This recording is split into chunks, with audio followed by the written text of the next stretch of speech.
I've been given this interesting old Waltham watch, and it doesn't function right now. I tried winding it up, and it doesn't run. The hands work, though. If I put it into setting mode, the hands can be set properly. So that part of it's working, but it's not wanting to run when it's wound up. So I need to take the back off of it and try to figure out what's going on with it. It needs to be overhauled, of course, but I'm not sure if there's anything else broken inside that might make it impossible to fix if it needs parts. It could be something like a broken mainspring, which would be easy to fix, or it could be maybe the balance wheel has so much bead error that it just won't start, and that's a fairly easy thing to fix too. Or it could be maybe one of the wheels in the drivetrain is broken, it has broken teeth, or has a bent spindle or something, and that would be something that would be a lot harder to fix. So we need to take the back off of it and figure out what's going on. And we do that. This has got a snap-on back, so I'm gonna have to snap that off with this tool here. And there's one side that looks like they've used for getting it open before. You can see the spot where you stick the tool in. And this may be when I need to use a screwdriver or something bigger than this. I've got it open, and this opened interestingly. The front of the case, basically the entire case comes off the front, leaving the movement stuck into the back of the case. And so we've got to separate the movement from the case. And that's probably done like it was done on the old wristwatch that I worked on that belonged to my grandfather. It just kind of snaps upward. But I'm looking to make sure that I don't break something when I do this. It's not want to come out of there, and I don't want to risk breaking the thing. I need to get a closer look at that and see what's going on. This is interesting. I got it out, and this has a two-part stem. The crown doesn't come out of the case. It's attached to the case permanently, and the part of the stem is there, and then it goes into the hole in the side of the movement. That's why I couldn't get it to come out. I had to pry the movement out by sticking a little pointed tool into these little holes that were here where the dial screws are, and kind of pried it up that way to get it out. So this is interesting. This is a very old school movement. It's very heavily decorated. And this is a USA movement. Some of the later Walthams were made in Switzerland. This one is an American-made one. Balance wheel moves freely. So I'm not sure why it's not wanting to run, but we'll have to take it apart and see. I put this in a movement holder, and I've taken off the crown wheel and the ratchet wheel, and I think this has a broken mainspring because I wound the mainspring by winding the crown before I took it out of the case, and then I wound it again by turning the screw on top of the ratchet wheel. It would wind, but it's not putting any tension on it. And when I took off the crown wheel and ratchet wheel, if there was any tension in the barrel, it would have spun out, and nothing happened. It's not putting any tension on the mainspring, so I think it's got a broken mainspring. And that should be a fairly easy thing to fix. We're going to have to disassemble the rest of it in order to get the mainspring barrel out of there, and we're going to want to clean all the rest of the components anyway, because this thing was pretty filthy inside. The case had a lot of corrosion on it, and I'm sure that this has not been cleaned probably in decades. It's probably not been serviced in decades. So I'm going to go ahead and disassemble the rest of it, and then we can clean the parts, and I'll have to measure the mainspring and see what size it takes and get a new one for it, and hopefully that'll be enough to get it working again. The design of this watch is kind of unusual too, because it looks like that the center wheel and the third wheel and the mainspring barrel are all held by a single bridge, instead of having a separate barrel bridge and train bridge. And then the fourth wheel and escape wheel have their own bridge right here. And then the balance wheel, of course, has the balance cock like most watch movements have. So this is a little bit of an unusual design. I need to take the click out here, and then we can lift off this bridge and take out the center wheel and the mainspring barrel, and open up the mainspring barrel and see what kind of a spring we have in there.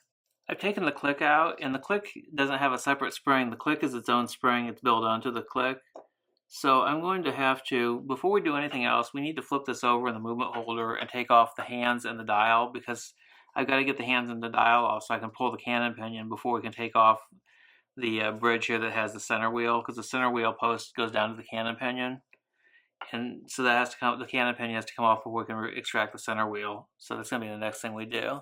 To remove the hands, we're going to use our small hand levers, and I've got a piece of plastic put over the hands to serve as a protection for the dial and for the hands themselves. We just stick the hand levers under the hands. Gently pry upwards. There we go, off they've come. And then we'll do the same thing for the little second hand after we get these taken off. I've got the dial to come off now. It was held on by 3 sets of dial screws, which is unusual. Most watches only have 2 dial screws, and this one had 3. And it looks like there's some corrosion on the main plate here. Okay, I've taken out that retaining screw. I'm going to remove now the intermediate wheel and the minute wheel. Let's see if we can get out the... I'm not sure if I can get the clutch out of here without pulling out some stuff on the other side. This is an unusual design. I've never seen one like this before. Yeah, that clutch has a spring in it.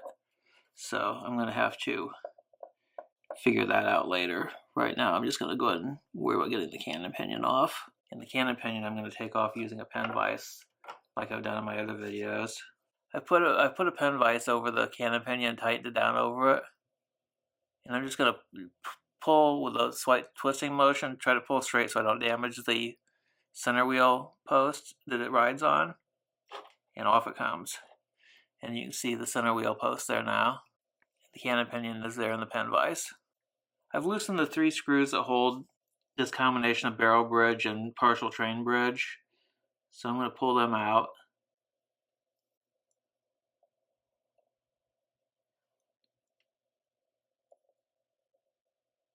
This movement's built more like a pocket watch movement than a wristwatch movement, which makes sense since Waltham started out as a pocket watch company.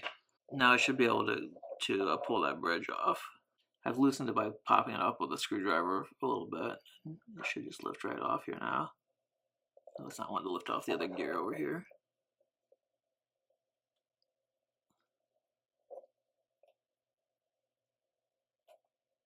There we go. Now take out the center wheel, then the third wheel.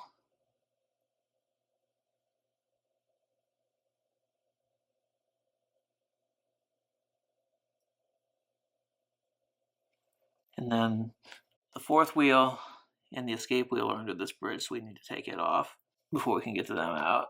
I've loosened the screws for those.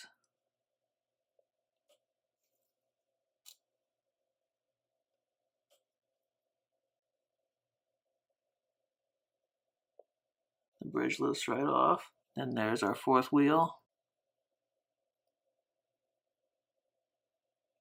That's what our second hand rides on.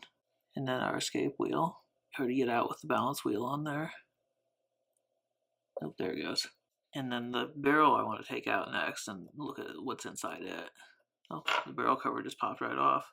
I don't want that springing out of there and hitting the balance wheel, so I'm going to take the balance wheel off right away too. Let's see how it's popping out of there. I'm afraid that's going to spring out of there and hit the balance wheel and damage it. The wheel's not wanting to lift out. There we go.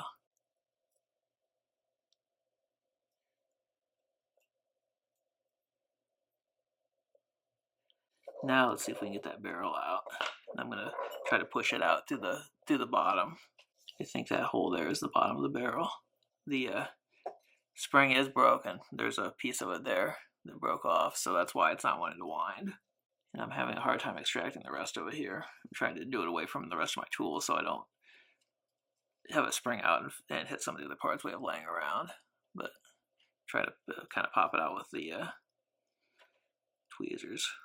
I got the barrel to come out, but I need to get the spring out of it. And there's the rest of the spring, and it's really badly set, so that spring was worn out anyway, even if it wasn't broken. It needs to be replaced. So that should solve the problem with this, replacing that spring.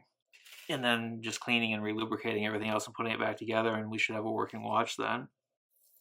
The last things I need to remove on this is I need to remove the pallet bridge and the pallet fork, and then I need to remove the rest of the keyless works parts, and that's the stuff right here. And that's underneath here is a spring and the yoke, and those all have to come off in order to get these out. These are on a tube that runs through the middle of them, so all that needs to come out of there too. And then the movement will be completely disassembled, and we can clean everything. I took off the cover for this spring and the yoke, and the spring and yoke went flying. I had to find those on my desk. Now, hopefully these components will come out. This is the clutch, and this is the winding pinion, but I'm not sure how to get those to come out of there. Oh, here they are. The whole thing just lifts out, it looks like. Wonder if that screw there is holding it in. Alright, I figured it out. This little round piece here that the spindle that runs through the middle of this goes into had to be pried up with a screwdriver out of the base plate. Once I did that, it all came right out, and then it all separates like that. The base plate has a couple of cap jewels that I think I'm going to have to take out, like there and possibly that one. I got to look at those up close to a magnifier and see what needs to come out. It looks like this one right here and this one right here both have screws to take the cap jewels out, so those are going to come out so that they can be cleaned. And that should be everything on the base plate then. The entire movement should be disassembled at that point. So once I disassemble those pieces, I will then clean all the parts. I need to measure the mainspring and see what size mainspring to buy for this.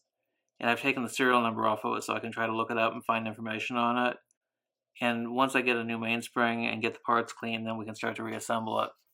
There's one more thing I need to remove from this movement before it's ready to be cleaned. I'd forgotten about taking the upper balance jewels out, and they're held in place by 2 tiny screws there. So I'm going to take those screws out and pop the jewels out. The jewel is a 2-part jewel, just like the lower jewels were. There's a cap jewel and then a lower jewel underneath that. So the upper part of the balance staff goes into the lower jewel, and then the tip of that staff then touches the cap jewel. So those need to be taken out and cleaned as well. So I'm going to go ahead and do that, and then everything will be done. I had to put the balance cock back on the movement base plate to do this because when you put pressure on these screws with a screwdriver, it would damage the mainspring and the balance wheel if I had it laying on the table. So it needed to be in place on the movement base plate before I took these parts off. So this is something I should have done before I removed the balance cock originally. But since I didn't do it in the right sequence, I had to put it back on there so I could do it now.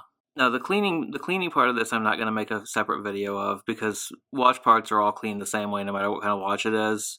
And the cleaning process is kind of long and tedious and a pain to try to videotape. So I have a separate video on watch cleaning that shows the complete process of cleaning a watch movement, and I'll put a link to it in the description if you want to watch that, and it'll be in the playlist for this video as well.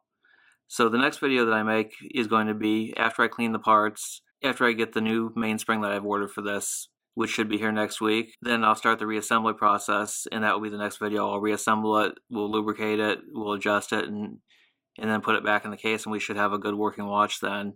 It's going to be probably a week or so before I post that because as I said, I need to wait for the new mainspring I ordered to arrive, and it's not going to be here until next week. So once we have that, then we're ready to go.